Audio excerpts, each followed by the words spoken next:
तस्मै श्रीगुरवे नमः। श्रीचैतन्यमनोभीष्टं स्थापितं येन भूतले स्वयं रूपा कदा मह्यं ददाति स्वपदान्तिकं। वन्देऽहं श्रीगुरों श्रीयुतापदकमलं श्रीगुरुन् वैष्णवांश्च श्रीरूपं साग्रजातं सहगना रघुनाथान्वितं तं सजीवं साद्वैतं सावधूतं परिजनसहितं कृष्णचैतन्यदेवं श्रीराधाकृष्णपादान् सहगना ललित श्रीविशाखान्वितांश्च। हे कृष्ण करुणा सिन्धो दीनबन्धो जगत्पते गोपेश गोपिका कान्ता राधाकान्त नमोऽस्तुते।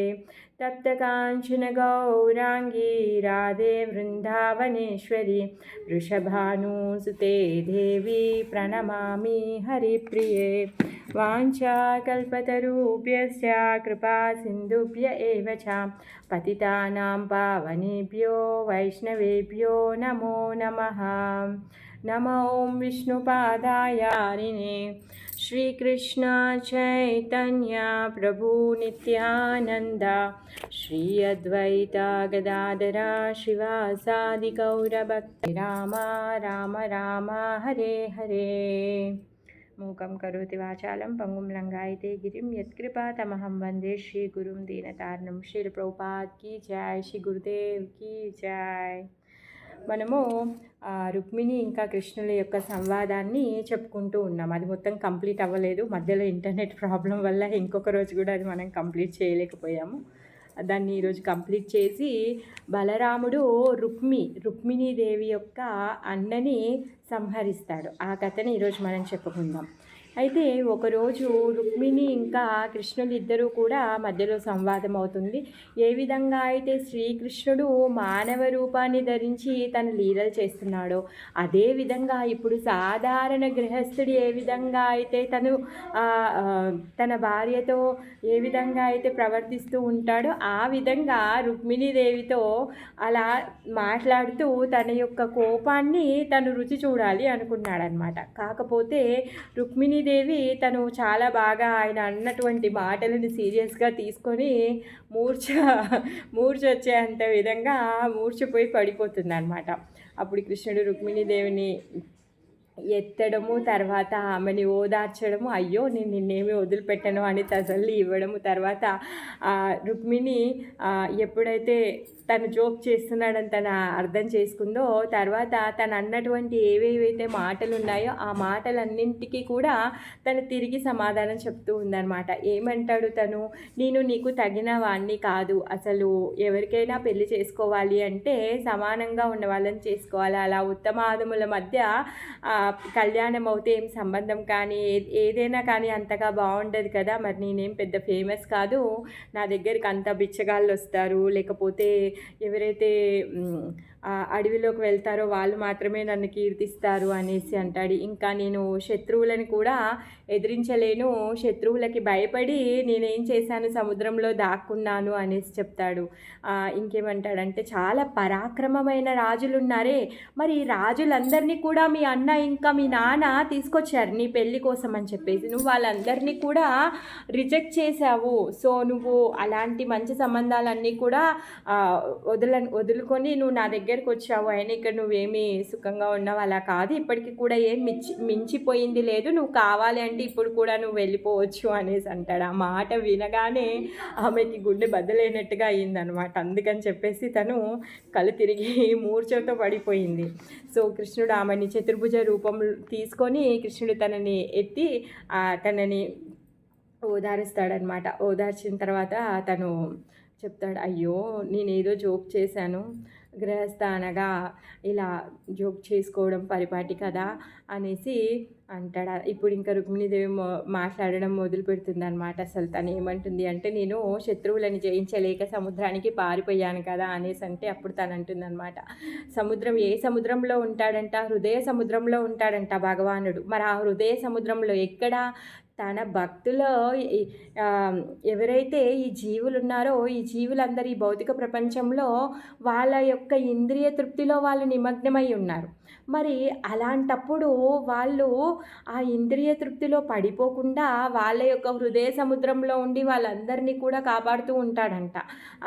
ఆ విధంగా తను ఏం చేస్తుంది అంటే కృష్ణుడు తన అవతారం తీసుకొని తను ఏ విధంగా తన భక్తులకి తను రక్షణ ఇస్తున్నాడు, తను ఏ విధంగా కృపను తను అందిస్తున్నాడో ఆ విధంగా తను ఆయన చెప్పినటువంటి ఏవైతే మాటలు ఉన్నాయో ఆ మాటలన్నింటినీ కూడా తను రిలేట్ చేసి దానికి సంబంధం కలిపి తన యొక్క కృష్ణుడి యొక్క ఉత్తమ లక్షణాలని ఉత్తమ క్వాలిటీస్ని తను ఏం చేస్తుంది అంటే తిరిగి చెప్తూ ఉందన్నమాట. ఏమంటే నాకు పని పాట లేదు, నేను రాజ్యాన్ని కూడా స్వీకరించలేదు, రాజును కూడా అవ్వలేను, నేను వదిలేశాను, ఆ తర్వాత నేను వనంలో తిరిగేవాడిని అని ఏమేమో అన్ని మాటలు అనేసి అంటాడు కదా. అందుకని చెప్పేసి చెప్తుందన్నమాట, మీరు హృదయ కుహరంలో హృదయ సముద్రంలో ఉండి మీ భక్తులందరినీ కూడా మీరు రక్షిస్తూ ఉంటారు. వాళ్ళందరినీ ఏం చేస్తూ ఉన్నారంటే భగవంతుడి యొక్క ఆధ్యాత్మిక స్థాయికి మీరు ఎదిగేలాగా మీరు చూస్తూ ఉన్నారు అనేసి అంటున్నారనమాట. మరి ఎవరైతే ఈ ఇంద్రియ తృప్తిలో పడి ఉంటారో వాళ్ళు ఏం చేస్తూ ఉంటారు, ఈ జన్మ జరామృత్యు వ్యాధిలో పడిపోతారు. అలా పడిపోవడం వల్ల నిన్ను తెలుసుకోలేరు. అందుకుగానే నువ్వు పరమ కరుణామయుడు కాబట్టి వాళ్ళని వాళ్ళ యొక్క ఇంద్రియ తృప్తి నుంచి మళ్ళించి మిమ్మల్ని మీరు వాళ్ళకి ఇచ్చుకుంటున్నారు, మీరు అంత ప్రియము అనేసి చెప్తున్నారు. ఇంకేంటి, ఎవరైతే డబ్బు లేని వాళ్ళు ఉంటారో బిచ్చగాళ్ళు వాళ్ళు నన్ను పొగుడుతూ ఉంటారు అనేసి చెప్తున్నారు కదా. అయితే అప్పుడు ఏమంటుంది అంటే సుధాముడు వంటి గొప్ప భక్తులు వచ్చి నిన్ను కీర్తిస్తూ ఉంటారు అనేసి చెప్తుందన్నమాట. తర్వాత మరి మీ దగ్గర ఎన్ని సంపదలు ఉన్నాయి, అసలు ఆ సంపద ఏంటంటే తరగనటువంటి సంపద అంట. నాకు ఆస్తిపాస్తి లేదు అనేసి అన్నాడు కదా. ఆయన దగ్గర ఉన్నటువంటి సంపదలు ఏంటి, షడైశ్వర్య పూర్ణుడు తను. ఆయన దగ్గర ఉన్నటువంటి ఐశ్వర్యాలు ఎప్పటికీ కూడా తరగనటువంటివి. వేరే వేరే రాజులు ఉన్నారనుకోండి, ఆ రాజులకు ఉన్నటువంటి సంపద కరిగిపోతుంది. అది ఎలాంటి సంపదైనా కరిగిపోతుంది. ఒకవేళ అందం ఉన్నా ముసలితనం వస్తే అది పోతుంది, ఐశ్వర్యం ఉన్నా అది కూడా అది కరిగిపోతుంది. తర్వాత బుద్ధి ఉన్న తర్వాత ఆయనకు ఉన్నటువంటి శక్తి కూడా అన్నీ వాళ్ళ యొక్క వయస్సుతో అవన్నీ మందగిల్లిపోతాయి. మరి సాక్షాత్ దేవదేవుడు ఏంటి, షడైశ్వర్య పూర్ణుడు. మరి అలాంటి ఐశ్వర్యాలు ఎప్పటికీ కూడా తరగనటువంటివి, అపారమైనటువంటివి. అలాంటి ఐశ్వర్యవంతుడి సేవ అసలు ఏంటి, అది ఉత్తమమైన సేవ అనేసి చెప్తుందన్నమాట. మరి ఇంత ఐశ్వర్యం కలిగిన వాడికి నీకు సేవ చేయడము అంటే ఏంటిది అంటే గంగాదేవిని తిరిగి గంగకి అర్పించినట్టు. మనం గంగాకి వెళ్తే ఏం చేస్తాము, గంగా నీళ్ళు తీసుకొని మళ్ళీ గంగకే అర్పిస్తాం. అలానే ఇప్పుడు ఎవరైనా నీ సేవ చేస్తున్నారు అంటే ఏంటి, నీ యొక్క కృప వలన వాళ్ళు పొందినటువంటి దానితో, బుద్ధితో కానీ శక్తితో కానీ ధనంతో కానీ దేంతోనైనా సరే వాళ్ళు నీ యొక్క సేవ చేస్తున్నారు అంటే నీ యొక్క కృప వలన వాళ్ళు పొందారు కదా, దాంతో తిరిగి నీకు సేవ చేస్తున్నారు అనేసి చెప్తుందన్నమాట. ఇంకేమంటుంది అంటే, ఎందుకంటే ఎవరైతే పెళ్లి చేసుకుంటారో వాళ్ళు జన్మ, తర్వాత ధనము, తర్వాత వాళ్ళకు ఉన్నటువంటి అందచందాలు ఇవన్నీ కూడా చూసుకొని పెళ్లి చేసుకుంటారు కదా. మరి అలా కాకుండా నువ్వేం చేసుకున్నావు, నాలాంటి అదముని పెళ్లి చేసుకున్నావు అనేసి అంటాడు కదా. అందుకని రుక్మిణీదేవి ఏమంటుందంటే, అసలు అన్ని పురుషార్థాలకి నువ్వే ఉత్తమ చరమ లక్ష్యానివి. అంటే ఇప్పుడు ప్రతి ఒక్కరు పాటుపడేది ఏంటి, ధర్మార్థ కామ మోక్షాలకి పాటుపడుతూ వాళ్ళు వాళ్ళ కార్యాలను వాళ్ళు చేస్తూ ఉంటారు. దేనికి చేస్తూ ఉంటారు, లాస్ట్కి పరమగతిని పొందడానికి చేస్తూ ఉంటారు. మరి అలాంటప్పుడు ఇవన్నీ చేసేది ఎవరి కోసం, నీ కోసమే చేసేది. మరి అలాంటి నువ్వే మాకు దొరికావు అని చెప్పేసి అంటుందన్నమాట. మరి ఎవరైతే ఈ ఇంద్రియ భోగాలన్నింటినీ వదిలేస్తారో వాళ్ళు నిన్ను ప్రేమించగలుగుతారు అనేసి చెప్తుందన్నమాట. అలాంటి వాళ్ళు మాత్రమే కృష్ణుని తెలుసుకోగలుగుతారు. ఎవరైతే ఈ ఇంద్రియ భోగంలో మునిగిపోయి ఉంటారో వాళ్ళు నిన్ను తెలుసుకోలేరు అనేసి అంటుంది.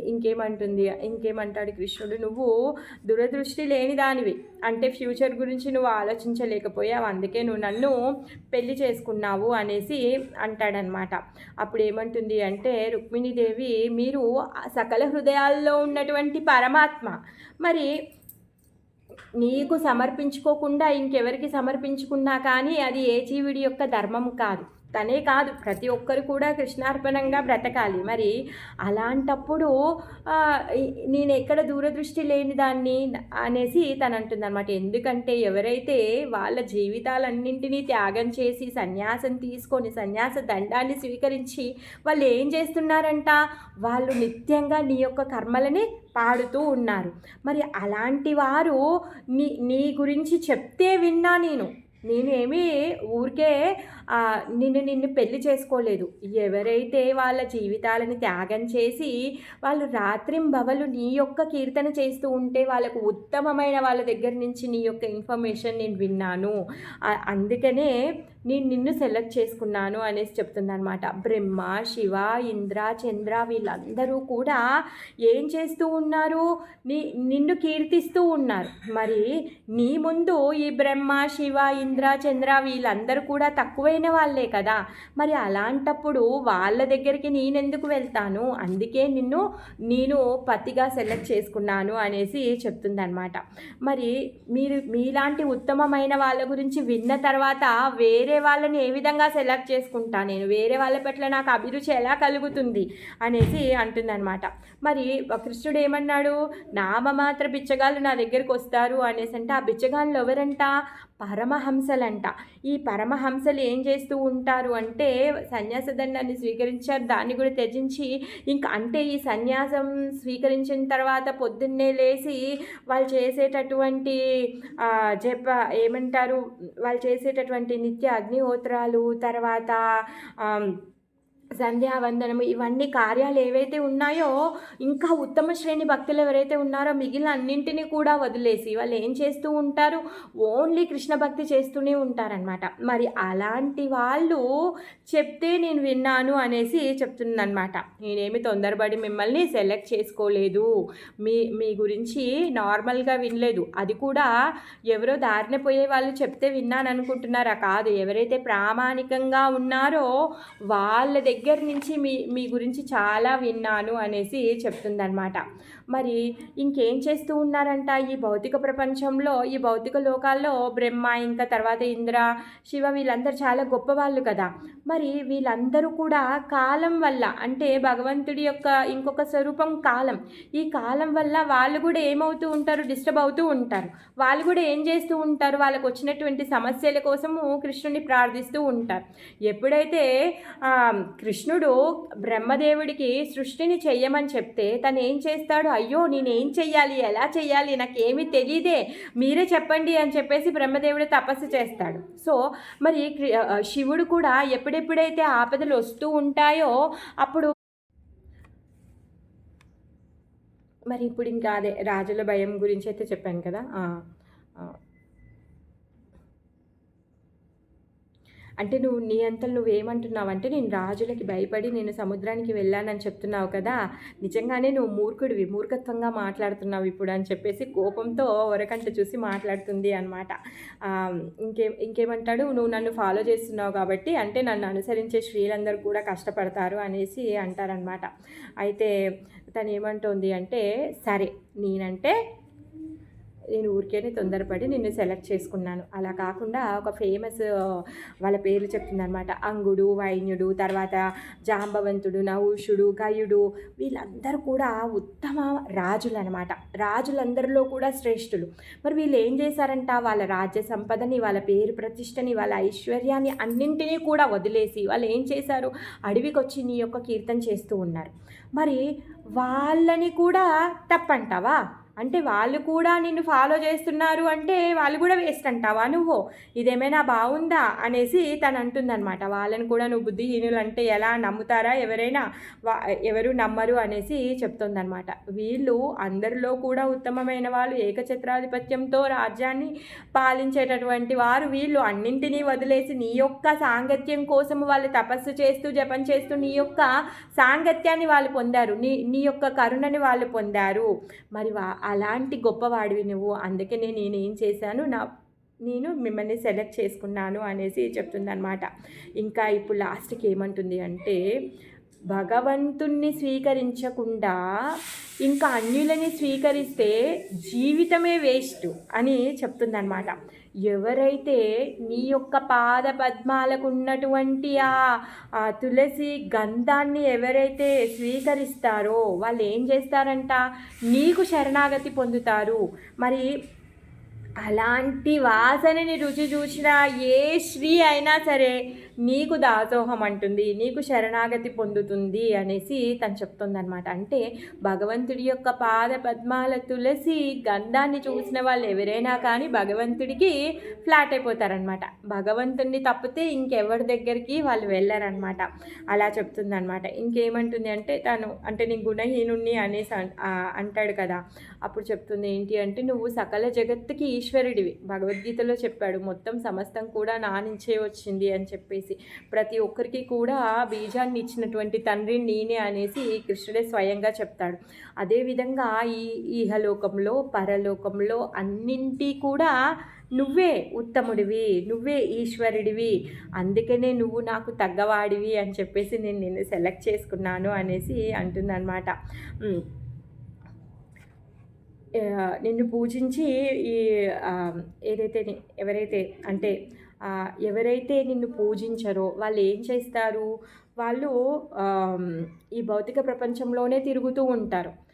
వాళ్ళకి ఇంకా అసలు ముక్తి అనేదే కలగదు అనేసి చెప్తుందనమాట. ఇంకేం చేస్తుంది అంటే నీ గురించి చాలా విన్నాను. రామావతారంలో సీతను వదిలిపెట్టావు, తర్వాత పోనీ ఈ జన్మలో చూస్తే గోపికలందరూ కూడా నీ గురించి పరితపిస్తూ ఉన్నారు, వాళ్ళని కూడా నువ్వు వదిలేసావు.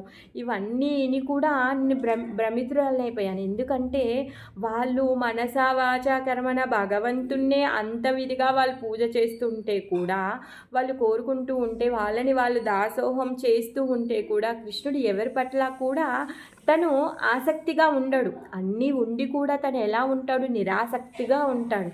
ఎందుకంటే తను ఆత్మారాముడు అనమాట.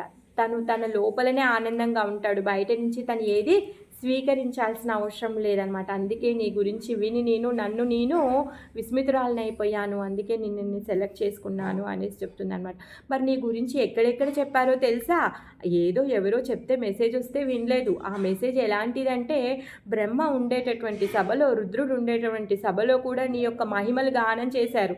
మరి అలాంటప్పుడు విన్న తర్వాత అలాంటి హీరో నిన్ను పెళ్లి చేసుకోకపోతే ఇంకెవరిని పెళ్లి చేసుకుంటారు? ఒకవేళ నిన్ను పెళ్లి చేసుకోకుండా ఇంకెవరినైనా పెళ్లి చేసుకుంటే వాళ్ళు ఎలా ఉంటారంట చెప్తుంది. ఏమంటుంది అంటే, వాళ్ళు ఓన్లీ చర్మంతో కప్పబడినటువంటి, మీసాలు ఉన్నటువంటి, తర్వాత చేతులకి గోర్లు ఉన్నటువంటి, తర్వాత తలకి జుట్టు ఉన్నటువంటి, రోమాలతో చర్మంతో కప్పబడినటువంటి మాంసం ముద్దని పెళ్లి చేసుకున్నట్టే అని చెప్తుంది అనమాట. ఎవరైతే కృష్ణుడి యొక్క శరణాగతి పొందలేదో, కృష్ణుడిని తన రక్షకుడిగా భర్తగా స్వీకరించలేదో అలాంటి వాళ్ళు ఏం చేస్తున్నట్టంట, ఒక మాంసపు ముద్దను పెళ్లి చేసుకున్నట్టు అనేసి చెప్తుందనమాట. అలాంటి వాడిని పెళ్లి చేసుకుంటే వాడు జీవశవంలానే ఉంటాడు, అంతే తప్పితే వాడేమి నిజమైన భర్త కాదు అనేసి చెప్తుందనమాట. ఇంకేమంటుందంటే, అలాంటి భర్త ఈ స్త్రీల ఇళ్ళల్లో ఏం చేస్తూ ఉంటాడంటే గాడిదలాగా కుక్కలాగా పనిచేస్తూ ఉంటాడు. అలాంటి జీవితం నాకు అవసరం లేదు. నీ యొక్క గుణగణాలను ఎప్పుడైతే నేను విన్నానో అప్పుడే నువ్వు నాకు తగ్గవాడివి అనేసి అనుకున్నాను అనేసి చెప్తుందనమాట. ఎవరైతే నీ పాద పద్మాలకి నిరంతరం ప్రేమిస్తూ ఉంటారో అప్పుడు నువ్వు వాళ్ళని అనుగ్రహిస్తావు అనేసి తను చెప్తుందనమాట. ఇంకేమంటుందంటే, సరే పోనీ నన్ను నువ్వు పట్టించుకోకుండా పర్వాలేదు, కాకపోతే నువ్వు ఎప్పుడైతే ఈ సృష్టిని సృష్టిస్తూ ఉంటావో, ఈ బాహ్యశక్తి పైన మీ యొక్క దృష్టి సారిస్తూ ఉంటావో అప్పుడైనా నా పైన దృష్టి కలిగితే చాలు, అంటే మీ యొక్క దృష్టి నా మీద పడితే చాలు, అది నా అదృష్టంగా నేను భావిస్తాను అనేసి చెప్తుందనమాట. ఇంకేమంటుందంటే, ఎవరైతే ఈ ఆసక్తిగా ఉంటారో వాళ్ళు ఏం చేస్తూ ఉంటారు, ఒక్కరితో వాళ్ళు సంతృప్తిగా ఉండరు. సో వాళ్ళు తిరుగుతూ ఉంటారు, వేరే వాళ్ళ పట్ల ఆకర్షితంగా ఉంటారు అనేసి తను చెప్తుందనమాట. అలా కాకుండా దేవాది దేవుడైన నీ గురించి విన్నాక, నీ గురించి తెలుసుకున్నాక, నీ యొక్క పాద పద్మాలకి శరణాగతి పొందకపోతే అది వేస్ట్. వాళ్ళు ఏం చేస్తూ ఉంటారు, ఈ భౌతిక ప్రపంచంలోనే జన్మజరా మృత్యు వ్యాధిలోనే వాళ్ళు తిరుగుతూ ఉంటారు అనేసి తను చెప్తుందనమాట. ఇంకా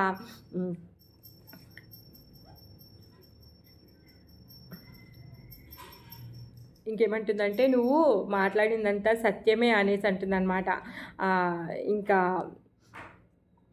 ఊరికే ఇంకా ఆయన పరిహాసం చేయాలి అనుకున్నాడు కాబట్టి తన కోపంతోని ఇప్పుడు ఓర చూపుతోని ఏలెత్తి గట్టిగా మాట్లాడేసింది. నువ్వు మూర్ఖుడిలా మాట్లాడుతున్నావు అలా ఇలా అనేసి. అప్పుడు ఏమంటాడంటే, అది నీ నుంచి ఆశించే నేను ఇవన్నీ మాటలు మాట్లాడాను అనేసి అప్పుడు కృష్ణుడు చెప్తాడనమాట. తర్వాత ఏమంటాడంటే, నీలాంటి భార్య చాలా గొప్పది అనేసి చెప్తున్నాడనమాట. నీ విశుద్ధ ప్రేమ, ఈ పాతివ్రత్యం ఏదైతే ఉందో అది నేను ప్రత్యక్షంగా చూస్తున్నాను అనేసి అంటున్నాడు.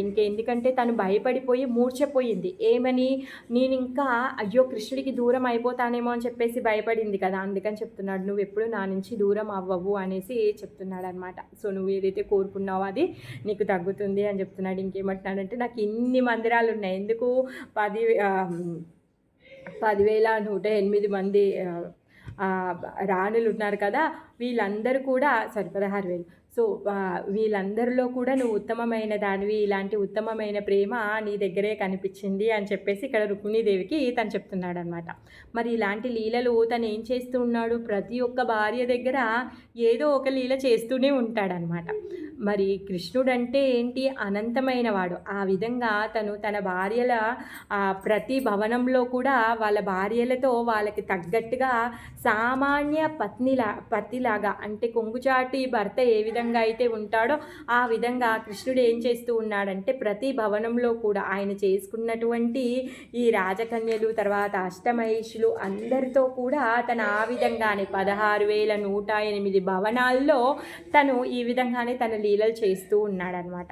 సో అయితే ఇలా ఆయన లీలలు జరుగుతూ ఉన్నాయి. మొత్తము అందరికీ కూడా, ప్రతి భార్యకి కూడా 10 మంది పుత్రులని కృష్ణుడు కంటాడనమాట. 10 మంది పుత్రులు, ఒక పుత్రిక కలుగుతుంది. అయితే మనకి శ్రీమద్ భాగవతంలో ఓన్లీ పుత్రుల పేర్లే ఇచ్చారు, పుత్రికల పేర్లు ఇవ్వలేదు. రుక్మిణీదేవి యొక్క ఒక్క పుత్రిక పేరు మాత్రమే ఇచ్చారు, చారుమతి అని చెప్పేసి. అయితే మనము ఒక్కసారి వాళ్ళ పేర్లు చెప్పుకొని రుక్మి వధ చెప్పుకుందాం. అష్టమహిషుల పుత్రుల పేర్లు ఇచ్చారనమాట. రుక్మిణీదేవికి ప్రద్యుమ్నుడు, చారుదేశుడు, సుదేష్ణుడు, వీరుడు, చారుదేహుడు, సుచారుడు, చారుగుప్తుడు, భద్రచారువు, చారుచంద్రుడు, విచారువు, చారువు. అందరూ కూడా తండ్రితో సమానంగా ఉంటారు. ఎవరు కూడా అందంలో కానీ, శక్తిలో కానీ, తెలివిలో కానీ తీసిపోరనమాట. అలాంటి పుత్రులని కృష్ణుడు ప్రతి భార్యతో 10 మంది పుత్రులను కన్నాడనమాట. భానువు, సుభానువు, స్వర్భానువు, ప్రభూనువు, భానుమానుడు, చంద్రభానుడు, బృహద్భానుడు, అతిభానుడు, శ్రీభానుడు, ప్రతిభానుడు సత్యభామ యొక్క పుత్రులు అనమాట. తర్వాత సాంబుడు, సుమిత్రుడు, పురజిత్తు, శతజిత్తు, సహస్రజిత్తు, విజయుడు, చిత్రకేతువు, వసుమానుడు, ద్రవిడు, క్రతువు అనువారులు జాంబవతి పుత్రులు అనమాట. మరి ఈ సాంబాది పుత్రులు ఎవరైతే ఉన్నారో వీళ్ళందరూ కూడా ఫేవరెట్ అంట కృష్ణకి, ముద్దుల కొడుకులంట. ఎందుకు ముద్దుల కొడుకులు అంటే, మనం ఈ లాస్ట్ స్టోరీస్ చెప్పుకుంటూ ఉంటాం కదా, అప్పుడు చెప్తారు. ఎందుకంటే ఆయన లీలా ఆయన ఎప్పుడైతే ఆయన మానవ రూపంలో కృష్ణుడిగా వచ్చి తన అవతారం తీసుకున్నాడో, మరి ఆయన లీలా సమాప్తికి సహకరించేది సాంబుడే కాబట్టి సాంబుడు ఆయనకి ఫేవరెట్ సన్ అనమాట, ముద్దుల కొడుకు అనమాట. వీరుడు, చంద్రుడు, అశ్వసేనుడు, చిత్రగూవుడు, వేగువానుడు, వృషుడు, అముడు, శంకువు, వసువు, ఐశ్వర్యశాలి, వీళ్ళేమో నాగ్నచిత్తి పుత్రులు.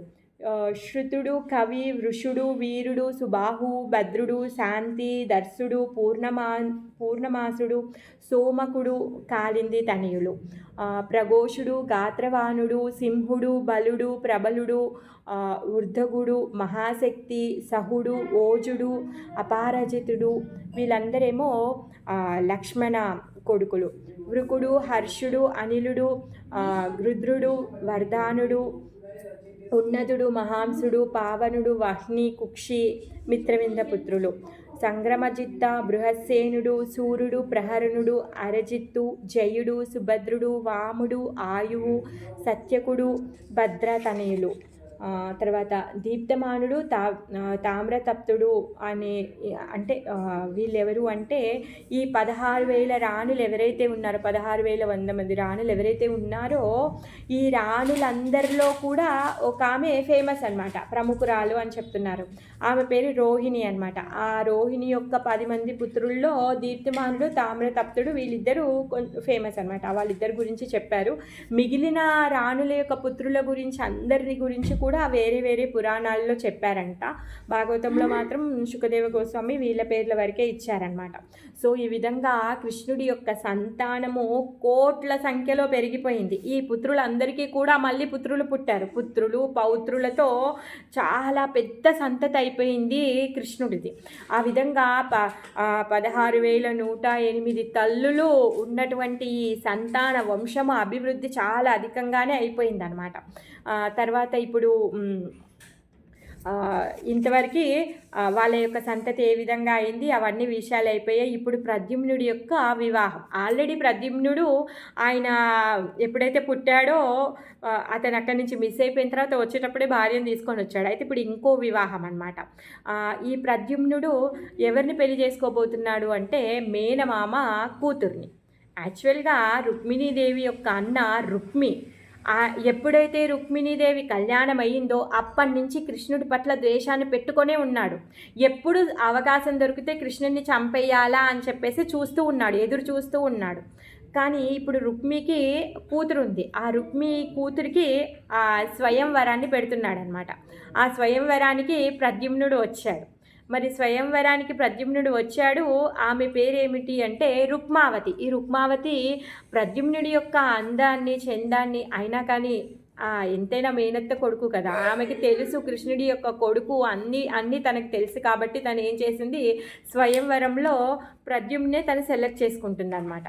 కాకపోతే ఎప్పుడైనా చూస్తూనే ఉన్నాము, రుక్మిణిని ఎత్తుకొని వచ్చినప్పుడే వాళ్ళు వైరం పెట్టుకున్నారు. అదేవిధంగా ఇప్పుడు కూడా ఎప్పుడైతే ప్రద్యుమ్ని రుక్మావతి సెలెక్ట్ చేసుకుంటుందో అప్పుడు కూడా వాళ్ళు కొంచెం గొడవ చేస్తారనమాట.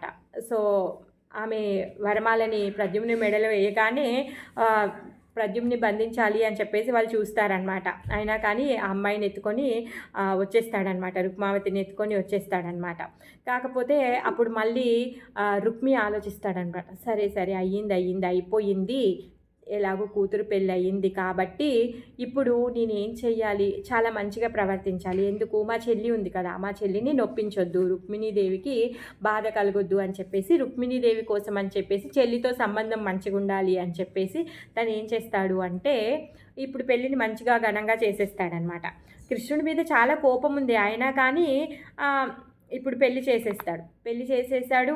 తను అత్తగారింటికి వెళ్ళిపోతుంది. అంతా అవుతుంది. అయిన తర్వాత రుక్మికి ఇంకొక కొడుకు ఉంటాడు. ఆ కొడుకుకి ఒక కూతురు ఉంటుందన్నమాట.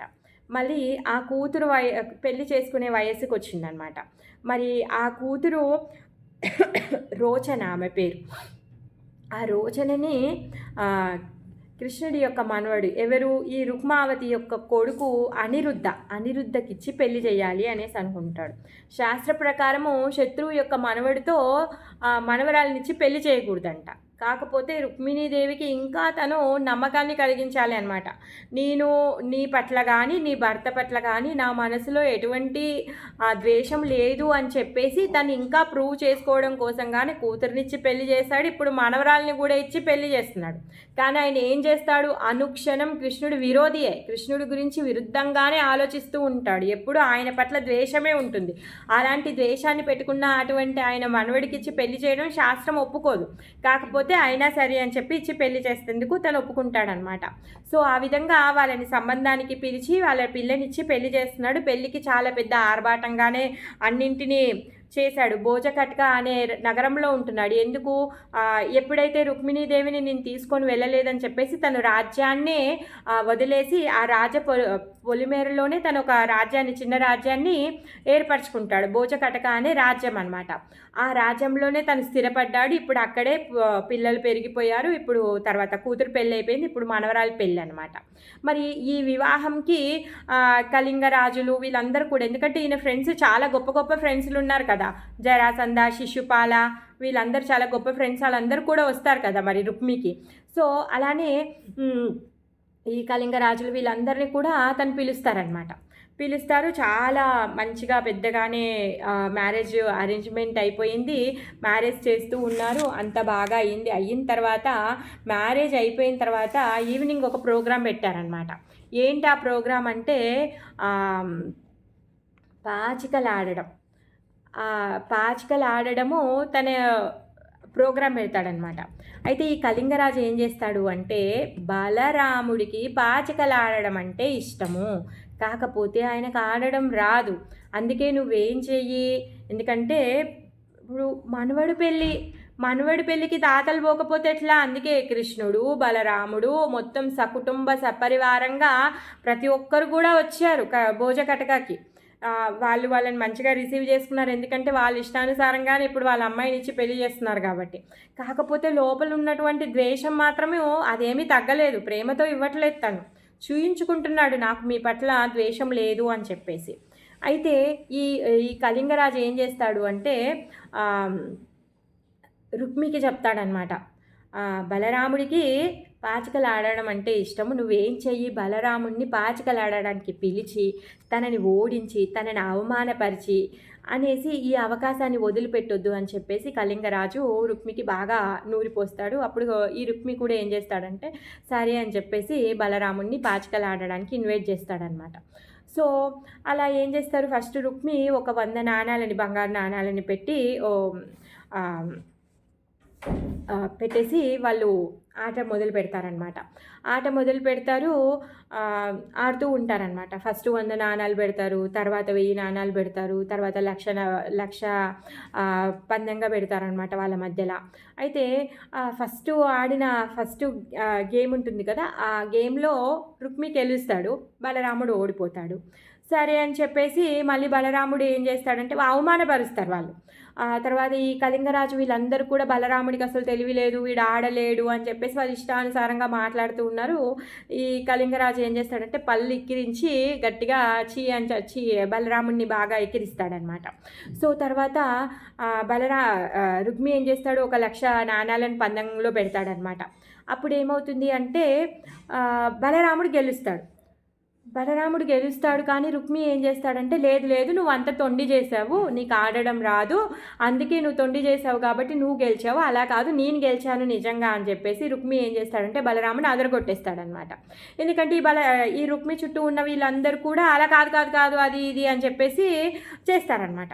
అప్పుడు బలరాముడికి కొంచెం కోపం వస్తుంది. సరే అని చెప్పేసి ఏం చేస్తాడు అంటే బలరాముడు 10 కోట్ల నాణాలను పెడతాడు.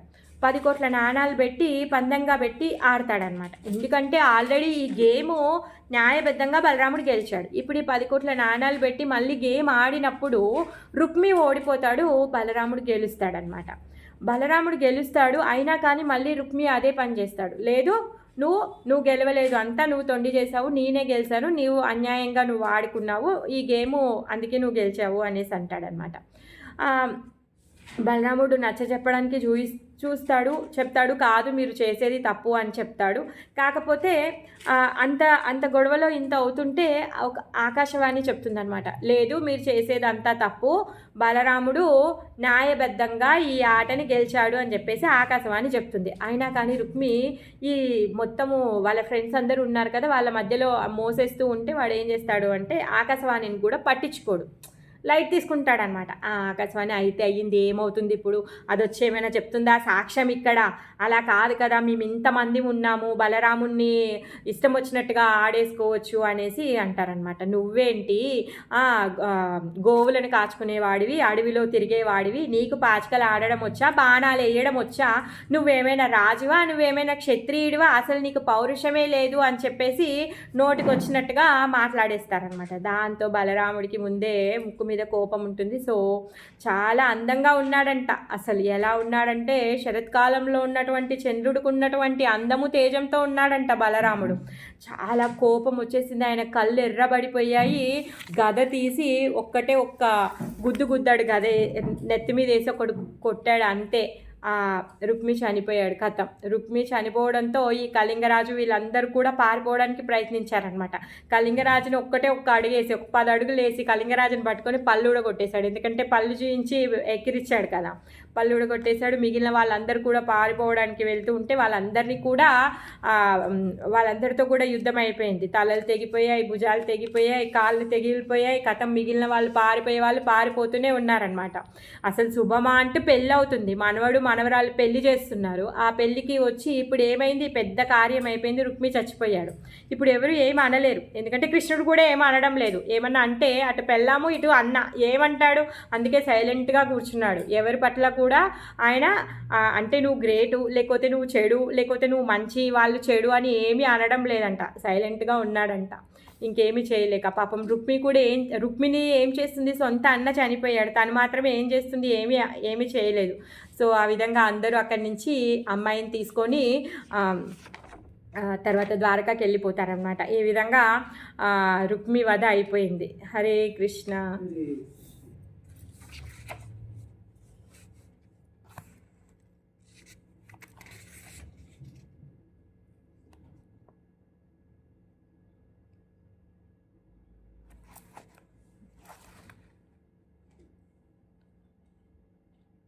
మళ్ళీ తర్వాత ఈరోజు అనిరుద్ధ పెళ్ళి అయిపోయింది కదా, అనిరుద్ధ ఇంకొక మ్యారేజ్ చేసుకుంటాడు. ఆ